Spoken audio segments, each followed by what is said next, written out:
So tonight I have the opportunity to honor, I think, one of the most intriguing, interesting, and wonderful people that I've met in my own long career in education, David Backhurst. And David is going to retire. I don't know exactly what I don't think retirement's probably the word, but anyway, he's leaving his paid position here.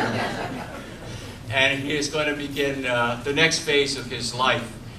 I used to say that I used to go to David's classroom because the walls are lined with, we had a lot of discussions about the AP American History course. We argued about it a lot. So I used to go into his classroom and I pointed out to him that on the wall around his classroom, I didn't see anything like American History AP. I saw Vietnam. I saw more soccer players than they probably had anyplace else in the world.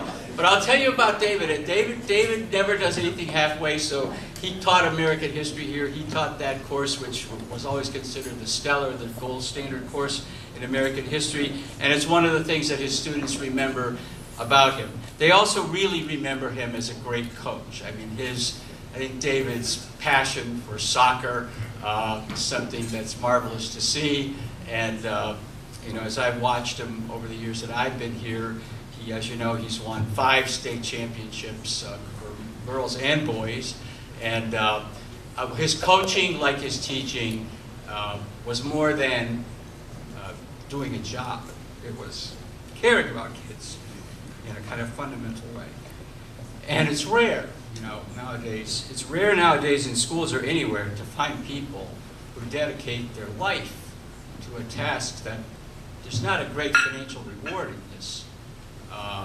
But the reward, I think, for everybody that teaches is to know that you have, in some way, moved people's lives to a better place, to have made them better people. So David has been that kind of person here. It's, like I said, it's extremely rare that people stay in a place that long. By virtue of being here that long, he has been part of a lot of change over that period of time. And change is, on the one hand, inevitable, and on the other hand, difficult. I have found David to be a good partner in what I have done. I have enjoyed him very much. I have run into his... the first thing that I did here, perhaps Cynthia will remember, I decided to buy a Harkness table. I was very interested in the Harkness tables, which I discovered at Exeter. I was intrigued by the Harkness table. It's a big round table, and it has little things underneath it that you can pull out, you can take your tests on. But the idea was that around the table, the teacher and the students would conduct a dialogue. So I had to buy the plans from Exeter, because they have a lock on them, a monopoly on them.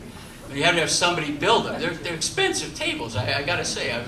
I was counting my pennies at the time.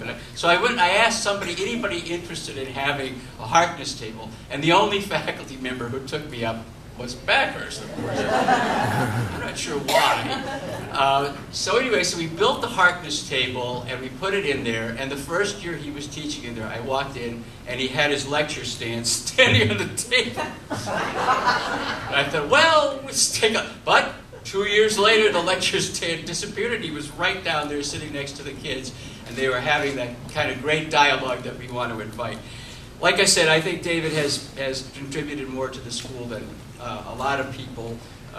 From my perspective, everything that I have tried to do here, I hope, has been an enhancement of everything that he and others like him. Gene Overton, I know, is here tonight too. Other teachers I know, people who have dedicated their lives as teachers, because that's really what this is all about.